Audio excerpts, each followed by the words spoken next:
Okay, let's unpack this. All right. We are diving into a text that is, well, absolutely foundational if you want to understand the intersection of Black radical politics and global anti-imperialist thought in the 20th century. Yeah, definitely. It's Black Bolshevik, Autobiography of an Afro-American Communist by Haywood, originally published back in 1978. And it's so much more than just a memoir, isn't it? Oh, absolutely. It's really a living primary source. It documents this intense, decades-long ideological struggle, Mm-hmm. and it shows how the whole question of Black liberation in the United States became fundamentally tangled up with global anti-colonial movements and, the specific ideas of Marxist-Leninist theory. Exactly.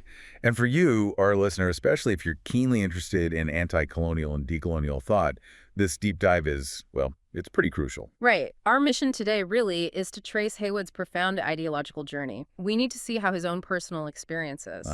Starting with that brutal, localized racial violence. Yeah, and the deep structural hypocrisies of Jim Crow America, how all that pushed him and his comrades away from, say, traditional integrationist reform. And how that search eventually led them, maybe surprisingly, to adopt the slogan of self-determination for Black Americans, formalized thousands of miles away. In the Kremlin, of all places. In the Kremlin, yeah.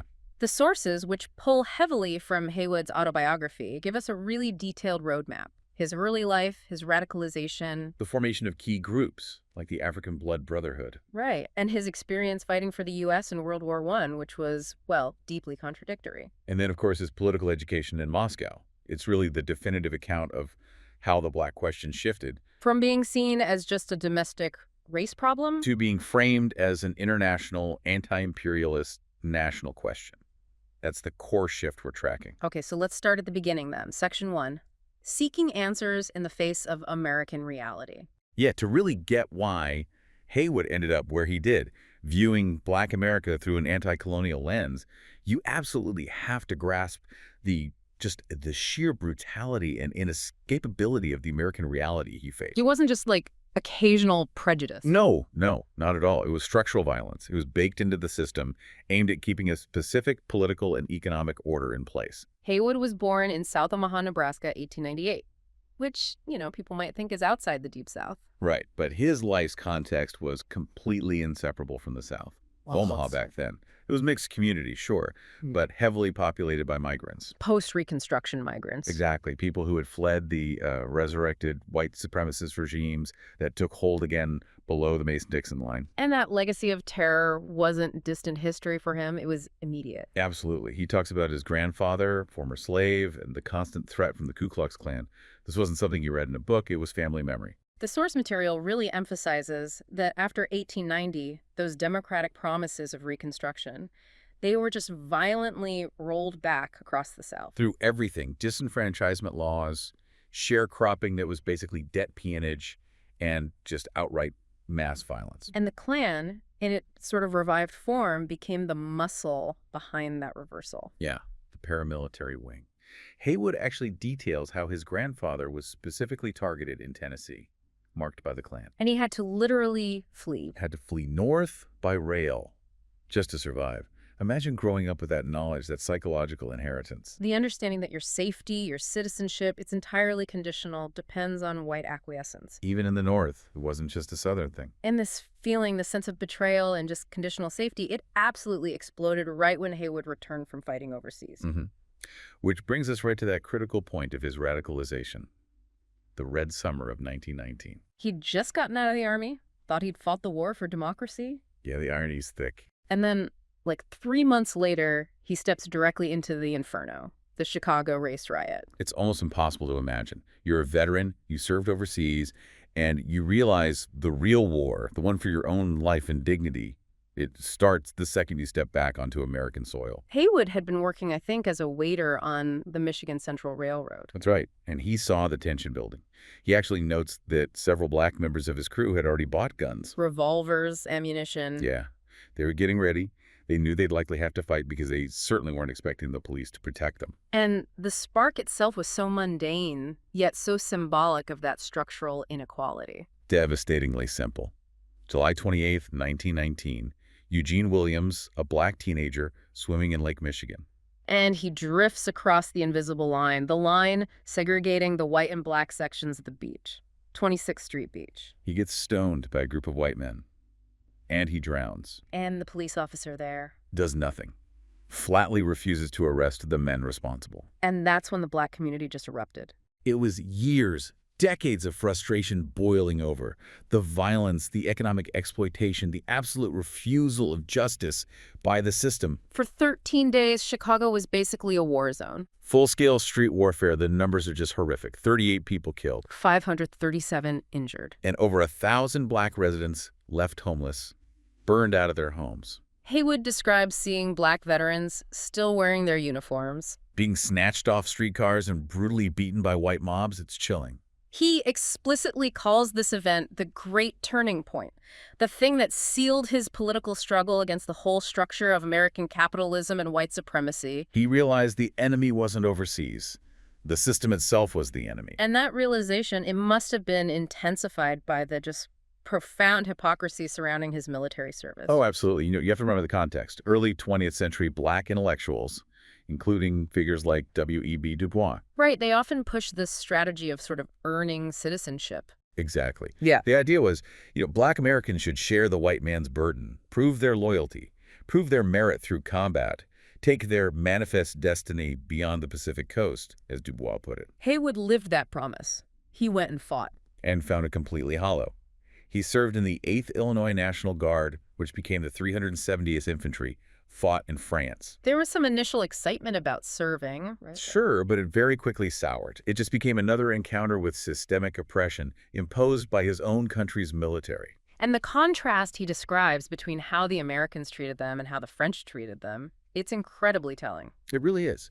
And it's crucial for understanding where this decolonial thinking starts to germinate in the U.S. context. In America, even on the way to fight, it was segregated trains, constant abuse, insults. But in France, Yeah. often they were treated just like human beings, like soldiers, equals even by the French population. And the U.S. military actually tried to stop that. Actively tried. Haywood talks about the infamous Secret Information Concerning Black American Troops memo. What was that? It was this document the American military circulated to French officials. A blatant attempt to export Jim Crow. Seriously, what did it say? It warned the French about the supposed inferiority and immorality of black soldiers, urged French citizens not to fraternize with them, not to treat them as equals. Wow, just exporting prejudice. Precisely. But the interesting thing is the French often resisted it. They didn't just adopt American racism wholesale. Which must have just amplified Haywood's sense of betrayal towards his own government. Absolutely. It highlighted that segregation wasn't some natural law, it was a political construct. The French not buying into it proved that. So when he returns, Newport News, 1919, any hope that fighting for the country had earned them equality? Vanished instantly. Black soldiers were immediately segregated again, put onto Jim Crow transports, subjected to degradation. Haywood's conclusion was brutal. Yeah, he basically observed that the U.S. military only wanted the black regiment as a front line to be shot at, nothing more. That systemic degradation, that betrayal, Yeah. it fueled his need for a deeper explanation, didn't it? Something more than just moral outrage. Exactly. He needed a framework, something that explained the why behind it all, why the system operated this way. Which leads us into Section 2, the ideological crossroads, Garvey versus the revolutionaries. Right. So he's reeling from the Red Summer, disillusioned by the military experience. He starts this serious intellectual search. Looking for a complete worldview, right? Something to explain white supremacy, not as just random acts of hate. But as an essential part of the American economic and political machine, a system. And his first serious political stop was Marcus Garvey's Universal Negro Improvement Association, the UNIA. Yeah, Garveyism was huge in the early 1920s. It had massive appeal.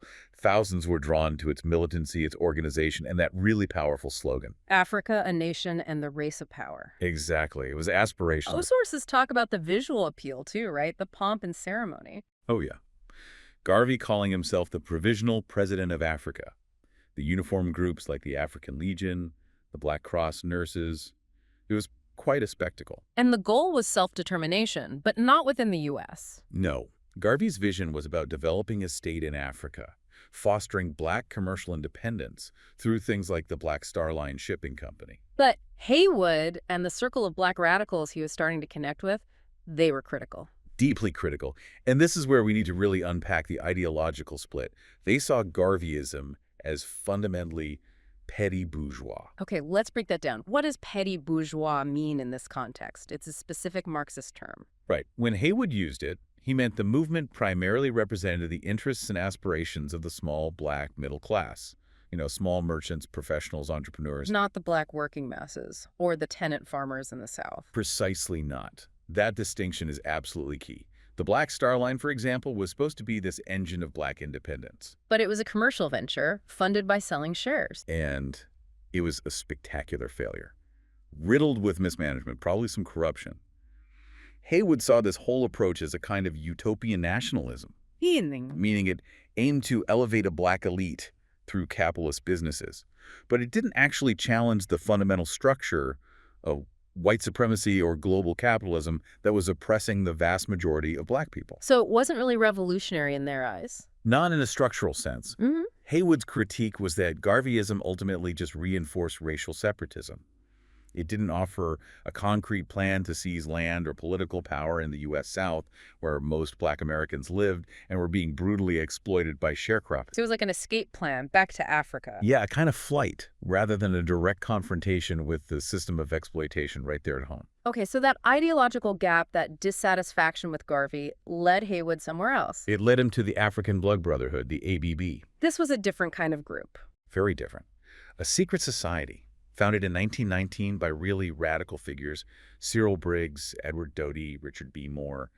Their focus was much more immediate, much more concrete. Like what? Self-defense against white mob violence, for one, and developing real political solutions to actually secure power, not just symbolic gestures. So the ABB becomes this bridge for Haywood. A crucial organizational and ideological bridge. Unlike Garveyism, the ABB was focused on revolutionary action here in the U.S. They were demanding things like land redistribution. Yes, land redistribution, full civil rights, actual political power, especially in the South.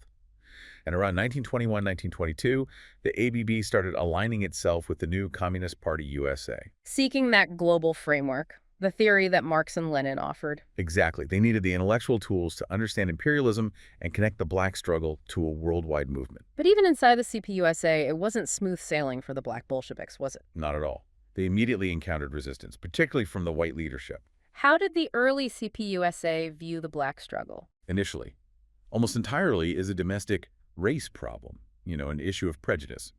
Or maybe as just a part of the larger industrial labor organizing effort. So focused on integrating black workers into unions. Pretty much. They saw it through the lens of class struggle, but primarily the white working class's struggle. And they rejected the idea that black Americans were a distinct nation or needed self-determination. Explicitly rejected it. They thought any talk of a separate national territory just sounded like Garvey's back to Africa stuff, which they saw as an illusion. So for the early CPUSA, the goal was assimilation, integration into the white working class movement. That was basically the line. Haywood quickly realized that the party, even though it was supposedly anti-capitalist, still operated with these deeply ingrained assumptions. Assumptions about white superiority, or at least the centrality of the white working class. Yeah. So here are Haywood and the other black radicals joining a party that's technically anti-imperialist, but whose leaders right there in the U.S. just fundamentally didn't get the revolutionary potential of black self-determination. They were treated as comrades, sort of. But their core analysis, their understanding of American society born from lived experience, was largely dismissed or misunderstood. So this fundamental disagreement, this battle over defining the black struggle, it couldn't really be won in Chicago or New York? No, it had to go international. The fight had to be taken to Moscow. Which brings us to Section 3, the international stage, Moscow and the national question. Yeah, this is where the whole story pivots quite Right. dramatically. It's where the black struggle transforms from being seen as just an American issue. Into a central piece of the global anti-colonial effort. Exactly. And the key moment is 1926. Haywood, his brother Otto, and some other black comrades get invited to Moscow. Not as tourists, though. Definitely not. They were there as official representatives of an oppressed people, sent to study at KUTVA, KUTVA. the Communist University of the Toilers of the East. This place was specifically set up to train revolutionaries, especially from colonial and semi-colonial countries. So what was that experience like for Haywood? Absolutely revelatory, according to his autobiography. In Moscow, suddenly the black students weren't treated as just a domestic racial minority with a problem, How were they treated? as representatives of an oppressed nation. That framing, that mindset shift was radical, a complete departure from how they were seen in the U.S., where their suffering was often treated as a side issue, maybe relevant to labor organizing, but not central. And the curriculum at KUTVA reflected this. Directly.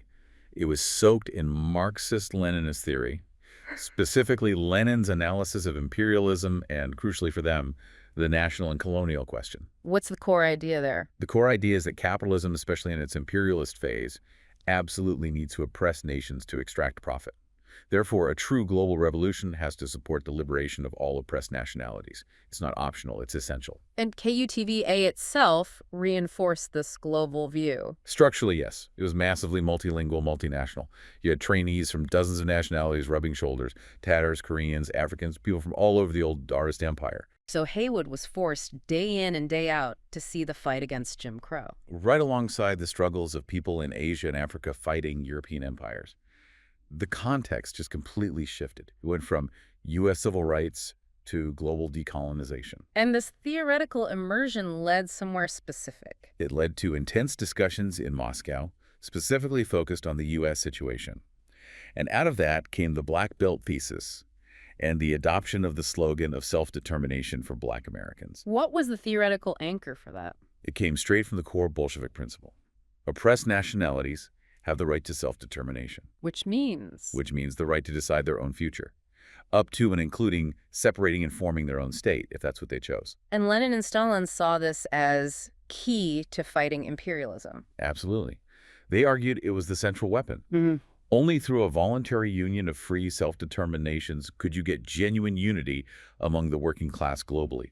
Otherwise, national resentments would always undermine solidarity. But the big question then becomes, did Black Americans actually qualify as a nation under the strict definition they were using? That was the crux of the debate. The criteria, largely laid out by Stalin based on Lenin's ideas, were quite specific. A nation needed four main things. Okay, what were they? A stable, historically evolved community of people, based on a common language, a common territory, common economic life, and a common culture or psychological makeup. So how did Haywood argue that Black Americans in the South fit that? It seems like a stretch on the surface. Well, this is where Haywood, with some guidance from a Comintern representative named Nasanov, made his really groundbreaking argument. He contended that the majority of Black Americans, especially those concentrated in that vast contiguous area of the U.S. South, known as the Black Belt. Where they often formed local majority. Exactly. That this group did meet those criteria if you look closely. Okay, break that down. How did they meet each point? Well, the common territory was the Black Belt itself, shaped by centuries of slavery and then post-Reconstruction settlement patterns. The common language was English, but with distinct dialects and cultural expressions forged under oppression. And the common economic life. That seems like the tricky one, given they were part of the U.S. economy. That was key. Haywood argued their common economic life was precisely the specific system of exploitation they endured. Sharecropping, tenant farming, the whole economic structure of Jim Crow. He called it a form of internal colonialism or supremacist capitalism. It wasn't just being poor within the U.S. system, it was a distinct economic system imposed on them. And the common culture and community. Forged through centuries of shared experience under that unique national oppression in the South. A distinct Black culture had absolutely developed. So that was the revolutionary insight. They weren't just a scattered racial minority seeking to integrate. No. They were, in this analysis, a concentrated, oppressed nation subjected to internal colonialism, economically exploited and politically suppressed, specifically to maintain the agrarian power structure of the South. So what was the demand that came out of this at the 6th Congress of the Comintern in 1928? It was radical. The demand was for the right of Black Americans in the Black Belt to self-determination. Which meant what, practically? It meant two things simultaneously. First, full equality with whites everywhere else in the country, no compromise there. But crucially, it also meant the right to political self-government, potentially even forming a separate state or autonomous region within the Black Belt if the Black population there chose it through a vote. Wow. So what here, especially for you, our listener, thinking about decolonial thought? It's huge. It really is. This framework just instantly changed the game. It shifted the black struggle away from simply asking for civil rights or assimilation within the existing white-dominated structure, Yeah. which is fundamentally a reformist goal, and turned it into a demand for political sovereignty. It meant recognizing a huge chunk of the U.S. South as essentially an exploited semi-colonial territory that needed revolutionary liberation.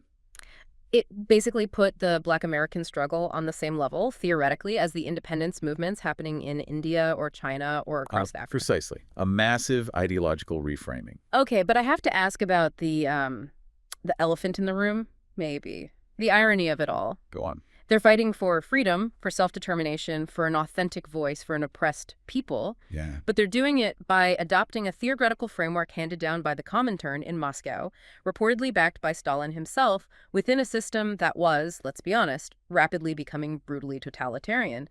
Did Haywood grapple with that tension? That's a really important question.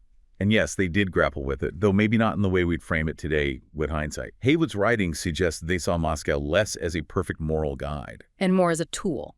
Exactly. As the only major political force on the planet at that time that was actively challenging global imperialism and offering a concrete structural theory for understanding national oppression, their main goal wasn't necessarily loyalty to Stalin personally, it was getting a revolutionary weapon. A weapon they couldn't get anywhere else. Right. The irony was probably secondary to the practical political power this framework seemed to unlock. They needed an ally, and they needed a theory that actually recognized the black community's national identity, something the U.S. government or mainstream liberals would never, ever concede. Moscow offered that. Okay, that makes sense in terms of the political calculation at the time. So they win this theoretical victory in Moscow. Huge victory. But then comes Section 4, the internal fight, bringing this back home to the U.S. Communist Party. Yeah, winning the argument in Moscow was one thing. Actually implementing this radical decolonial framework back in the CPUSA, that was a whole different and much tougher battle. It ran into immediate, massive resistance. And this wasn't just like a minor disagreement over tactics? Oh no. This internal fight went right to the core. It was about defining what America even was and who really held power within the Communist Party itself. A lot of the white CPUSA members, including big names like J. Lovestone. He was a major leader, right? Yeah, top leader. They vehemently opposed the self-determination slogan, just dismissed it out of hand. What was their argument against it? Why reject it so strongly? It wasn't just a knee-jerk reaction. Lovestone and his faction put forward a detailed case for assimilation. They argued that black Americans were just too deeply integrated into the U.S. capitalist system. How so? They worked in American factories, they consumed American goods, they spoke English, they participated in American culture. Therefore, they argued, black Americans couldn't possibly meet the strict Leninist criteria for being a separate nation. Especially that common economic life criterion. Exactly. They said that was invalidated because black labor was already so intertwined with and dependent on American finance capitalism. It wasn't separate enough. So for Lovestone's group, the issue should just go back to being a race problem, or just a matter of industrial organizing. Get black workers and white workers together in unions to fight the bosses. Simple as that, in their view. And calling for self-determination. They saw that as basically giving in to Garveyism, dangerous nationalism that would divide the working class. So their approach was essentially reformist, integrationist. Fundamentally, yes. Bring black workers into the existing structures, fight for civil rights within the American system. Definitely not a revolutionary bid for a separate political power base in the South. How did Haywood and his comrades react to this? They saw this position as ideologically bankrupt. Just devastating. They explicitly labeled it white chauvinism. Okay, let's unpack that term too. When Haywood said white chauvinism, he didn't just mean personal racism. No, it was more specific than that. He meant a kind of political blindness. A failure by the white leadership to grasp the unique historical nature of black oppression as national oppression. And because they failed to grasp that. They insisted on defining the entire struggle based only on the experiences and interests of the white working class, assuming that was the universal experience. It goes back to that difference we talked about, internal colonialism versus just simple discrimination or class exploitation. Exactly. The white chauvinists, in Haywood's view, just didn't get the specific reality of the South.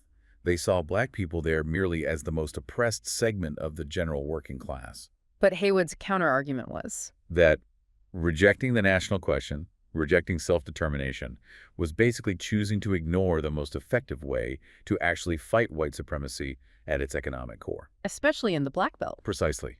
In the Black Belt, the real revolutionary potential, he argued, lay in seizing land from the landlords who were the bedrock of Jim Crow and establishing political control over that territory. So if you reject the right to self-determination, You implicitly accept the continuation of that whole semi-feudal sharecropping system, the economic peonage that defined the Jim Crow South. You're basically saying, let's tweak the system, not let's overthrow it. so the debate wasn't academic at all. It was existential for the direction of the movement. Absolutely. Assimilation meant essentially accepting the economic status quo in the South and just hoping for some gradual improvements in civil rights. Self-determination meant a revolutionary fight for land and political power in a specific region. Very different path. And who won this internal fight? Well, at least initially, on the theoretical level coming out of Moscow, Haywood and the Black Cadres won. They successfully argued their case at the Comintern's 6th Congress in 1928. Their argument linking the Black Belt's specific economic structure to the global theory of anti-imperialism that was accepted. It was accepted as the correct line by the Comintern. Stalin himself reportedly supported applying the national question framework to U.S. blacks. So this victory cemented Haywood's view. It absolutely validated his belief that the black question could only be truly understood if you saw it as reflecting the semi-colonial status of the black masses, particularly in the South. And it meant their struggle wasn't just a local issue anymore. It meant the struggle for black liberation was structurally, theoretically inseparable from the worldwide anti-imperialist movement. It gave legitimacy to their specific political program, the fight for land and power in the South, framing it as truly revolutionary, not just some nationalist pipe dream. For someone listening who's interested in decolonial thought, this moment is just fascinating, isn't it? It's a powerful lesson in ideological necessity. It really is. Haywood's personal disgust with American hypocrisy, the dead ends he saw in purely domestic solutions or utopian ideas like Garveyism. It forced him and his comrades to look outward. To seek a framework, the oppressed nation theory that came from thousands of miles away. Yeah. It really shows that sometimes you actually need an external global perspective to correctly diagnose and structure the fight against oppression happening right inside your own country. They look at the Jim Crow South. And saw the patterns Lenin described. Exactly. They saw the economic exploitation, the control of territory, the cultural suppression, all hallmarks of colonialism, just happening within the borders of the U.S. So the Black Bolshevik story really demonstrates that for these early Black radicals, achieving fundamental structural change meant they had to abandon purely national solutions focused on just integration. They had to adopt a global anti-imperialist lens. They had to see the Black Belt not just as a place with a lot of racism, but as an economically exploited semi-colonial territory demanding national self-determination. which really brings us to a final thought, a question maybe for you, the listener, to kind of mull over. Yeah. If the core ideas of modern Black radical thought, the demand for actual political power, the recognition of structural oppression, not just prejudice, if those ideas really emerged from applying an explicitly decolonial framework to the American South almost a century ago, then how much of our contemporary conversations about racial justice today are still, maybe unconsciously, wrestling with that exact same fundamental tension? The tension between Seeking integration into the existing system versus demanding structural autonomy or self-determination. Yeah. Feels like that core conflict, identified so clearly by Haywood and his comrades back then, is still very much alive, doesn't it?